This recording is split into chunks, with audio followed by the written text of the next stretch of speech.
How to make your enemies fear you without saying a word. On the foundation of fear, there is a kind of power that does not need to announce itself. It does not arrive with a roar, nor does it require applause. It does not dominate by volume, but by presence. And that, above all things, is what makes it dangerous. The greatest power is often simple presence. Laozi, Taoist philosopher. True power is not found in the noise of the world. It does not shout across crowds, nor scream to be heard above the rest. It is not chaotic, frantic, or desperate to be seen. No, true power is quiet. It is the calm gaze from the corner of the room. It is the silence that makes others uncomfortable. It is the unseen current beneath still waters. If this spoke to you, hit subscribe button and don't skip any part of the video, and turn on notifications so you don't miss what's next. To make your enemies fear you, you must first understand a simple truth. People do not fear what they can hear. They fear what they can't predict. They fear what lurks beyond the veil of certainty. They fear stillness, because stillness suggests calculation, and calculation suggests intent. And intent, when unreadable, becomes threat. You don't need noise, you need weight. You need the kind of presence that enters a room 2 seconds before your body does. The kind that unsettles without trying. The kind that makes people question their own confidence simply by being near you. But before others can feel your presence, before you radiate the quiet confidence that silences men, you must build yourself. And this is where most fall short. They want the effect without the origin. They want to be respected without being disciplined, feared without being formidable. The body is your first language. The mind is your second. Train them both until they speak without sound. Wake earlier than the sun. Rise not for obligation, but for transformation. Forge your strength in solitude, when no one is watching, when no praise will come. Let your actions become your message. Let your movement speak of precision. Let your posture speak of resilience. Let your discipline speak of unshakable intent. You will not need to say you are different. You will not need to prove you are dangerous. It will be felt in the way you walk, breathe, stand, and stare. In a world obsessed with chatter, silence is not a void. It is a weapon. People fear silence because it doesn't give them anything to hold on to. It doesn't reassure. It doesn't explain. It doesn't reveal. When you look someone in the eyes, truly look, and hold your gaze a fraction longer than comfort allows, you show them that you are unshaken, that you are present, that you are not prey. Do not rush to respond. Let the seconds tick. Let them squirm. Let silence weigh on them like a loaded question. The delayed response is not weakness. It is a signal. I am considering. I am measuring. I am not moved by impulse. And in that moment of uncertainty, they will begin to project their own fears onto you. They will imagine what you're thinking, what you're planning, what you might do next. And that imagination, is more powerful than any threat you could speak aloud. For when people do not know your mind, they do not know your limits. And when they do not know your limits, they assume the worst. And that is the foundation of fear. So speak less. Move intentionally. Let your eyes do the talking. Let your silence become myth.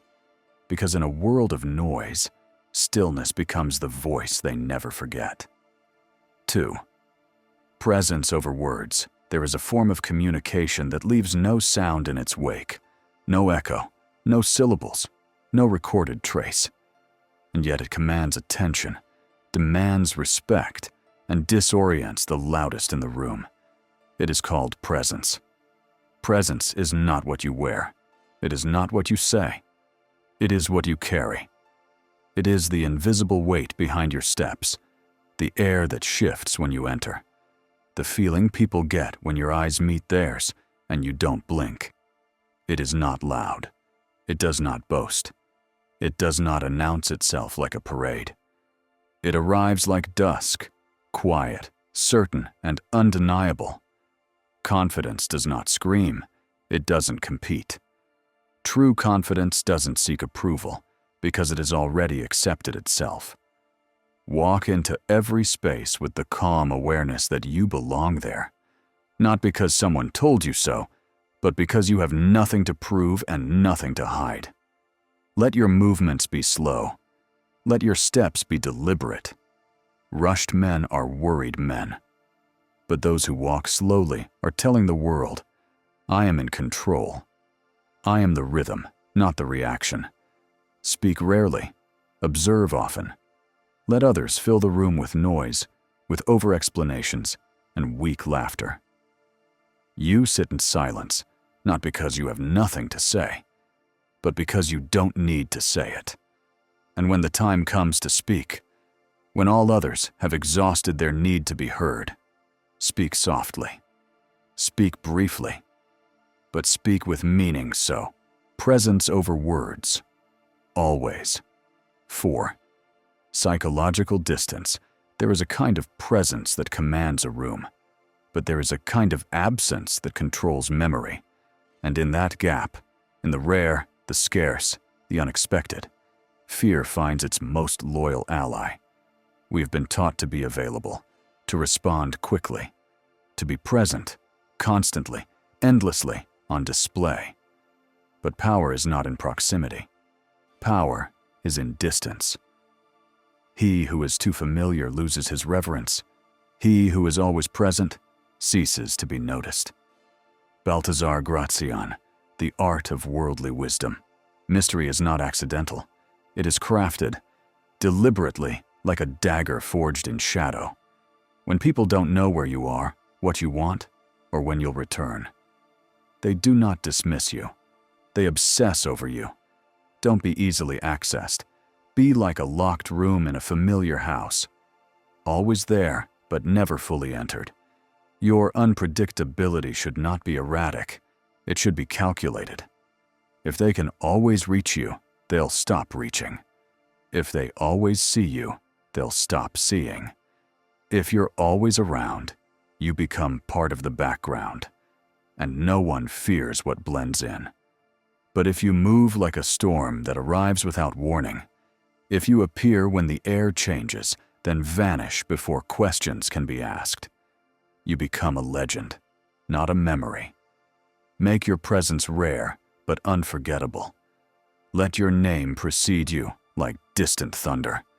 Let your absence echo more than others' noise. When you enter a space, do so with intent. Move like every step is chosen, like every moment is measured. Speak less. Smile only when the silence demands it, not from obligation but from strategy. The man who is always smiling, always nodding, always talking, he is seeking approval. But the one who speaks only when necessary, the one who looks and does not always respond, he becomes a puzzle they cannot solve. And what people cannot solve, they begin to revere, and sometimes to fear. A story of distance. There was once a general feared more for what he didn't do than for what he did. He rarely visited the barracks. He spoke only when necessary. He watched more than he ordered. Soldiers told stories of his discipline, his punishments, his victories. And yet, half of them had never even heard his voice.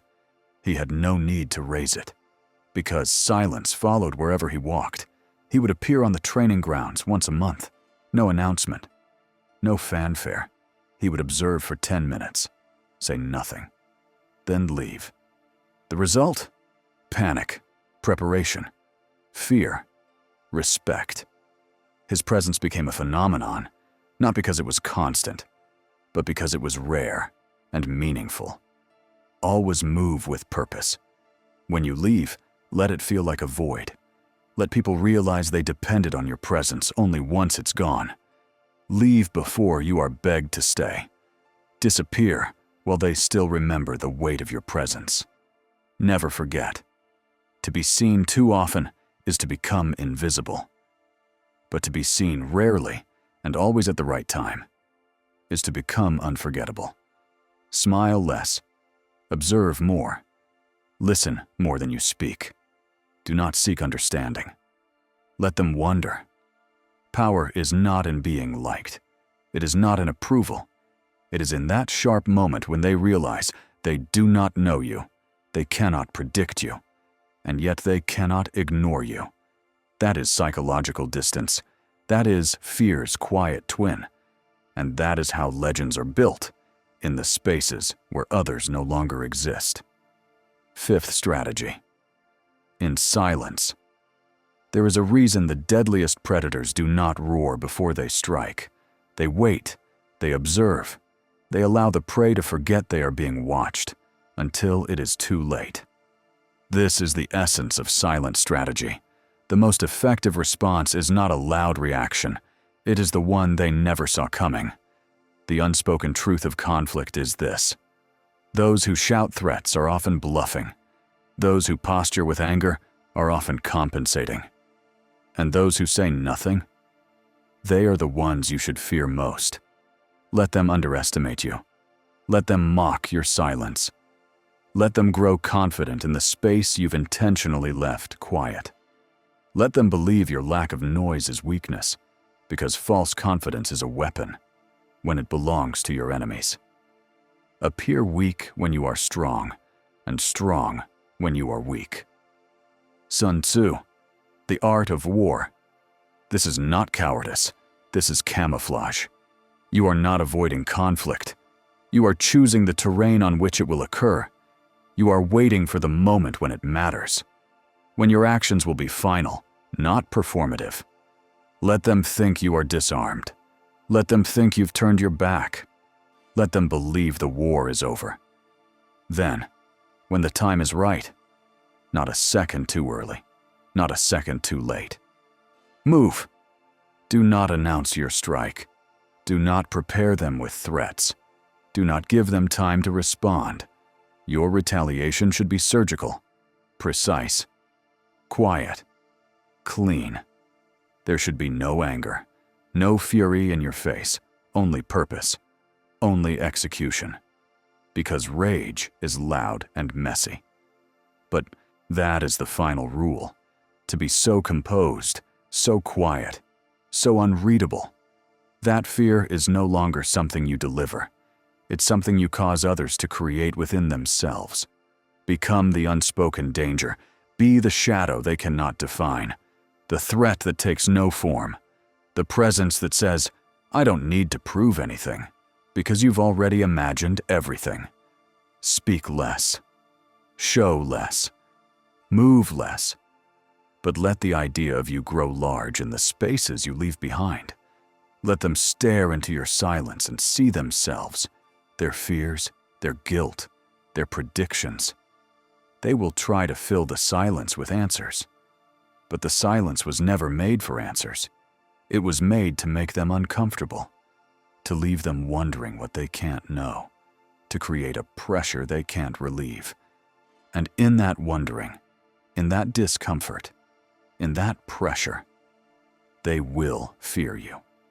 Not for what you've done, not for what you've said, but for what they believe you could do, for what they think you might be, because the mind, when starved of certainty, feeds on fear.